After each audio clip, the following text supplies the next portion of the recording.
Stay right here. Keep pressure on this. I'll be right back. Everything's gonna be okay.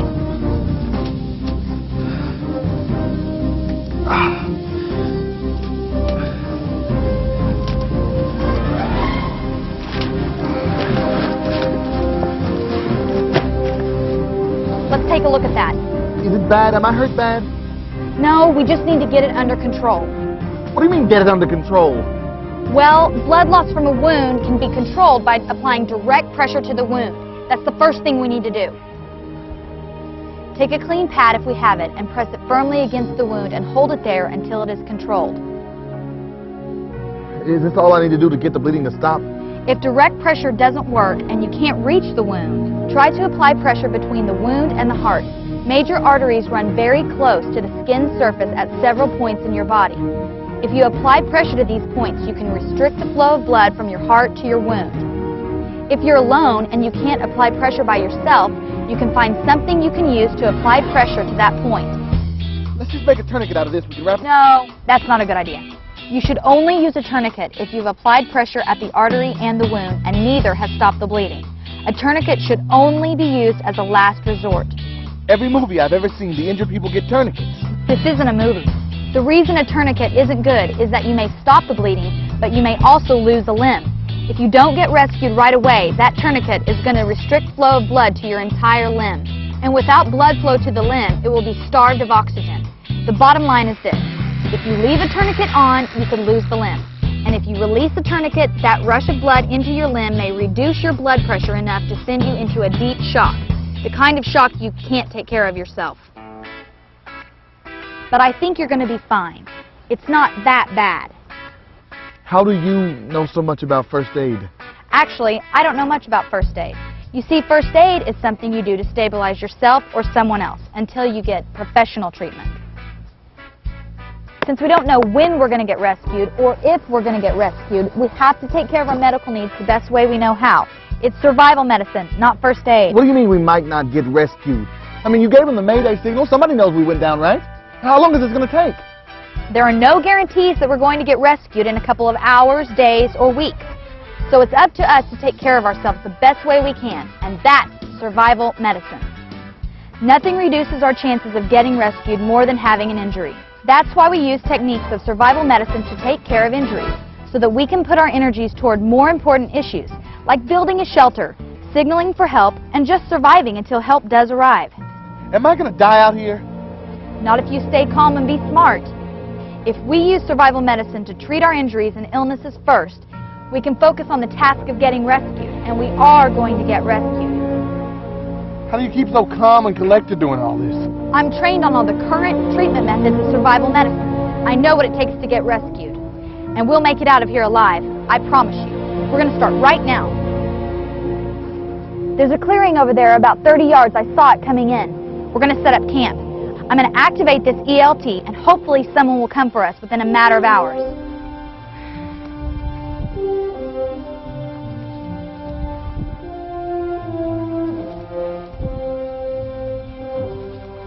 Hold it. Are you okay? You didn't hurt your foot when we landed, did you? Nah, just a few blisters I got running around the lake this weekend. And these shoes aren't helping. In a survival situation, it's important that we take care of something like that right away. Let's take a look at those blisters. Blisters can cause you a lot of grief if you don't take care of them right away. If you feel your sock or shoe rubbing, you need to stop and take care of that problem immediately. Hand me that stick so I can pop this thing open. Oh no, no way. You don't want to drain the fluid. You see, your body creates blisters as a protective reaction over an injury. For this reason, you need to leave the blisters intact. We'll just protect them with a clean bandage. You definitely want to take care of your feet. You want to make sure that you keep them dry, even if that means stopping what you're doing and airing them out every now and then. Not only are your feet prone to blisters from walking, but you need to be careful of getting blisters on your hands, too.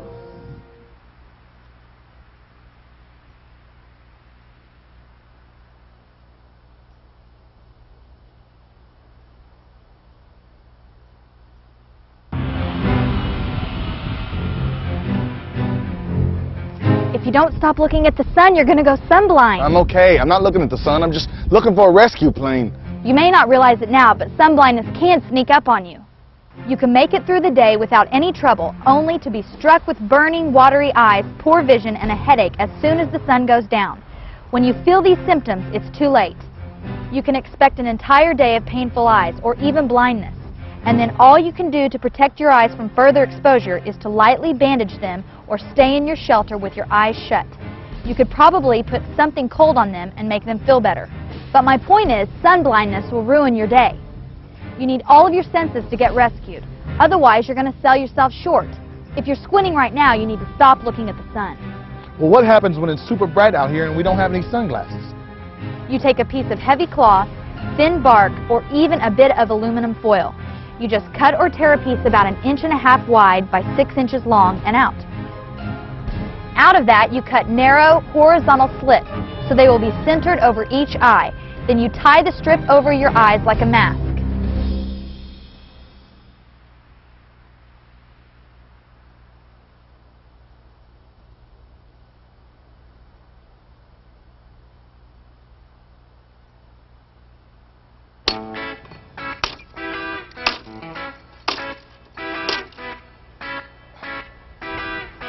Make sure you don't hurt your hands.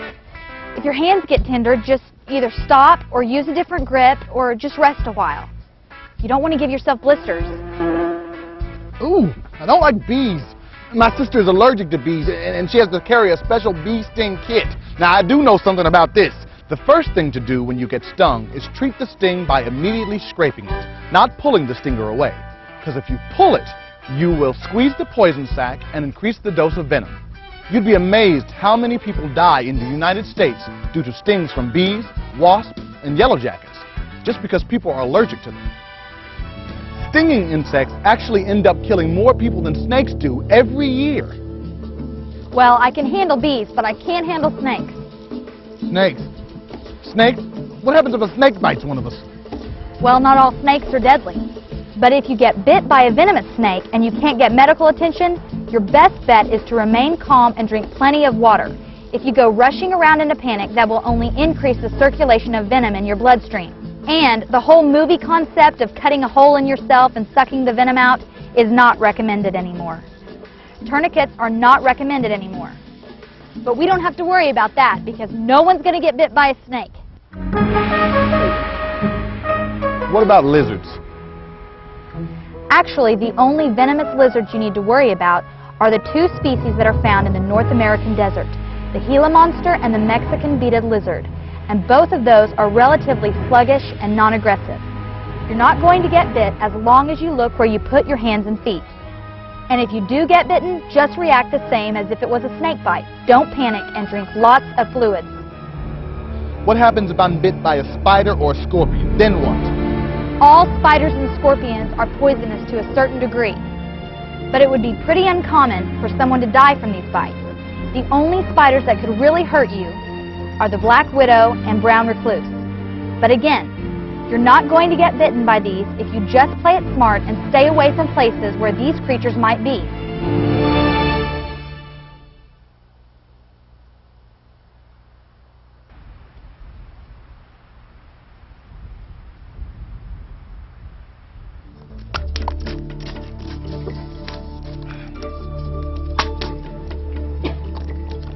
Please pick that up. We need to keep ourselves and the camp area clean and neat. Are you crazy? It's just a stick. Are you some kind of neat freak or something? It may sound crazy, but it's true. Your chances of getting hurt are decreased when you keep everything in its place and you use your survival tools properly. And it's important that we keep ourselves and our clothes clean. By doing this, we reduce the odds of getting sick.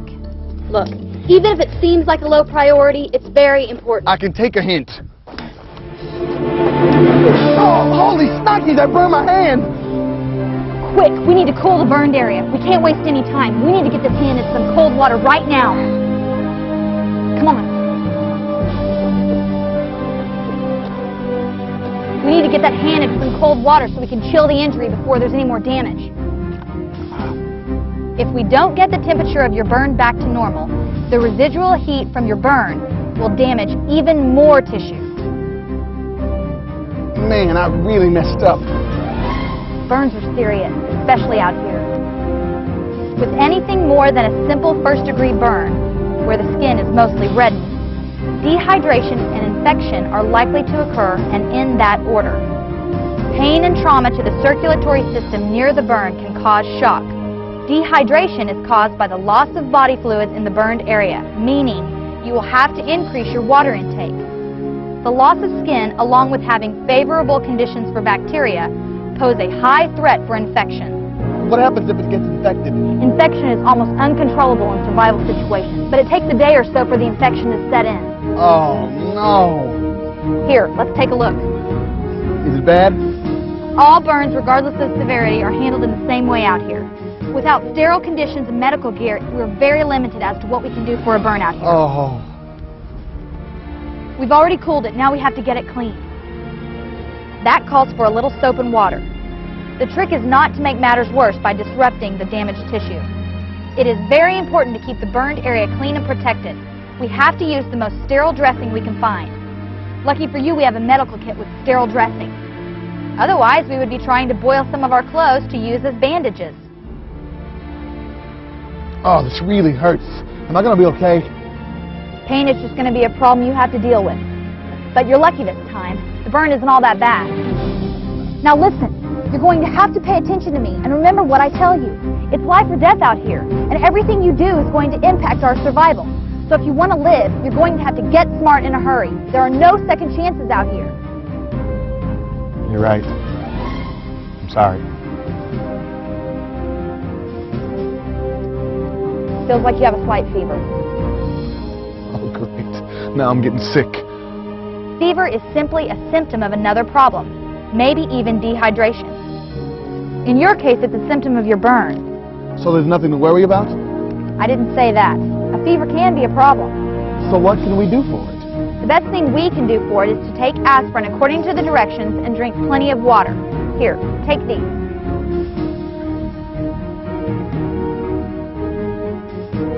This should help ease your pain and control the swelling. Don't worry, you're going to be all right.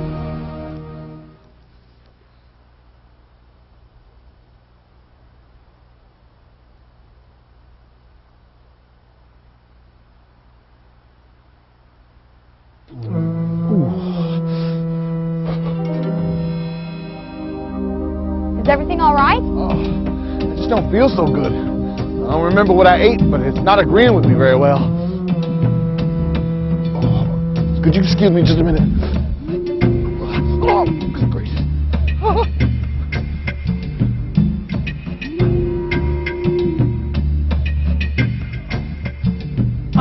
No, don't come over here. No, please go away. Oh, man, this is so embarrassing. Don't be embarrassed. Diarrhea is common in these situations. It can be caused by tension, eating unfamiliar foods, or intestinal infection from contaminated water. But believe me, I understand it's uncomfortable. It can keep you in those bushes all day long. But most cases of diarrhea are relatively easy to control. I don't have any medicine you can take, but I am going to get some charcoal from last night's fire. Believe it or not, it doesn't taste all that bad. Diarrhea can be harmful to you out here because it can make you really dehydrated. The only way you can combat this is by drinking lots and lots of water. A couple of teaspoonfuls of charcoal should help you get back into control, okay?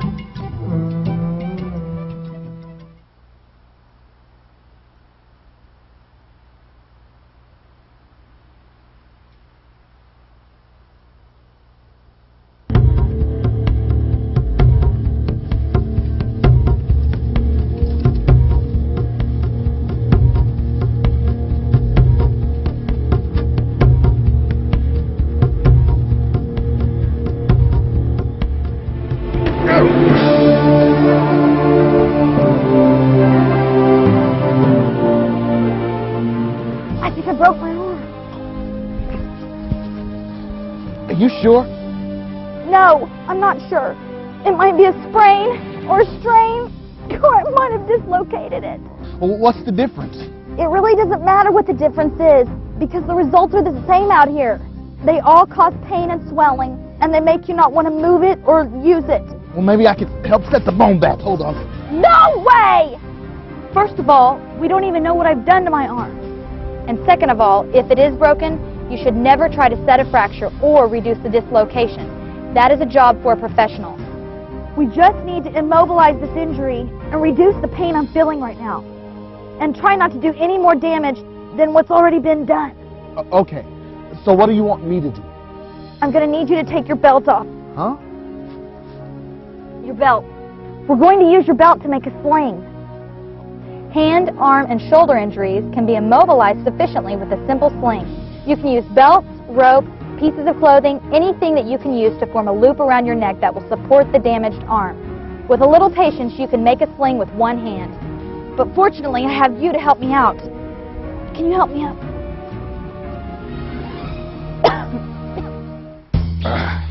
Are you going to be okay?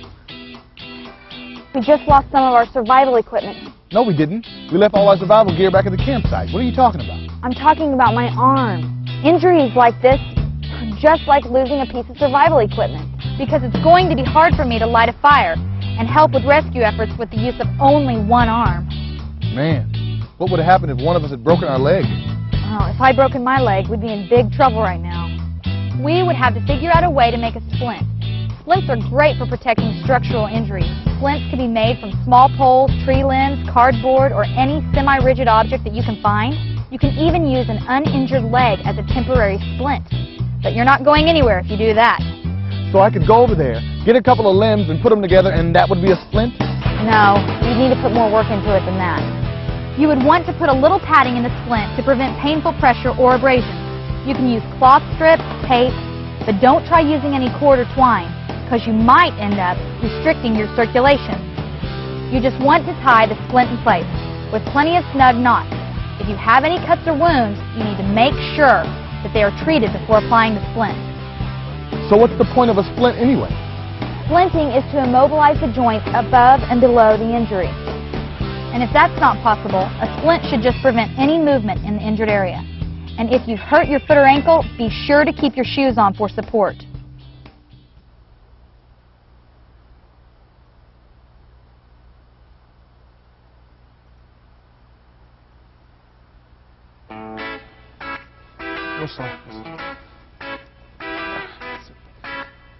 Oh, I'm sorry you're in pain. My arm really hurts when I move it this way. Well, don't move your arm that way.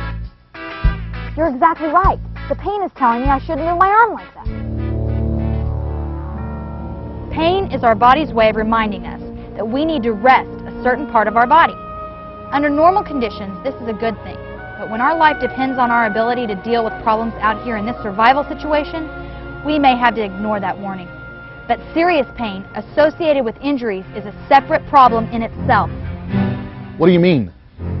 Being in a great deal of pain can keep you from doing what you need to do to get rescued. You seem to be handling it pretty well. Different people have different sensitivities to pain. For me, I'm looking at this pain as a temporary discomfort that can be tolerated. I'm keeping my mind busy thinking about how we can get rescued, rather than thinking about how bad this arm hurts. Naturally, I want to avoid aggravating this pain and what's causing it. But I'm going to keep my mind on the goal, And that's getting rescued. And we are going to get rescued. I need you to do me a favor. Sure, what is that? You're going to have to keep your eye on me, because I could go into shock. Severe pain does weird things to a body. You mean the pain in your arm could cause you to go into shock?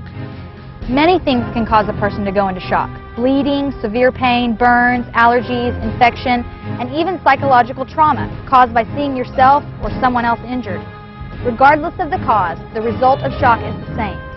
If you've ever experienced shock, it's highly unlikely that you'll forget the symptoms. You feel lightheaded, weak, and nauseous. It is sort of a surreal feeling. But that's only what it feels like. You need to pay attention to what it looks like. If I were to go into shock, you could tell, because my skin will be cold and clammy, my breathing will be a little crazy, it may be quick and shallow or irregular, and it may even cause me to gasp for air. My pulse will be weak and rapid, I'll be nauseous, and I may vomit. And most likely, I'll have some type of mental confusion. There are more severe symptoms than this, but the idea here is if you don't catch and treat the symptoms of shock, then situations will get a lot worse. That's why it's important for you to watch me closely. What happens if you go into shock? How do I treat the symptoms? The standard way of treating shock is to control bleeding, if there is any. Drink plenty of fluids, but don't try to give someone water if they're unconscious. You'll drown them. Try to lay them down, preferably with their head slightly lower than their feet, and have them rest until their symptoms pass. If they have a head injury, you would need to elevate their feet without lowering the head, and keep them warm. Use extra clothing, sleeping bags, blankets, whatever might be available to maintain their body temperature. Look, I don't want you to go into shock because I don't think I can do this without you. Ever since we crash landed, you've been taking care of me and doing everything right, and I've been doing everything wrong. Remember, our situation is not permanent. The ultimate goal here is to get home. We are going to get home. Besides, you basically know everything there is to know about survival medicine. We are the doctors out here. We just have to look out for each other. Did you hear that? Here, help me up.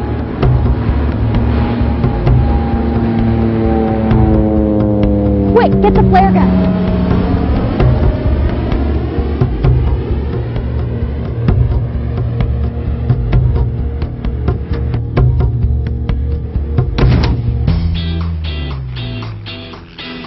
Can you believe that? They're coming?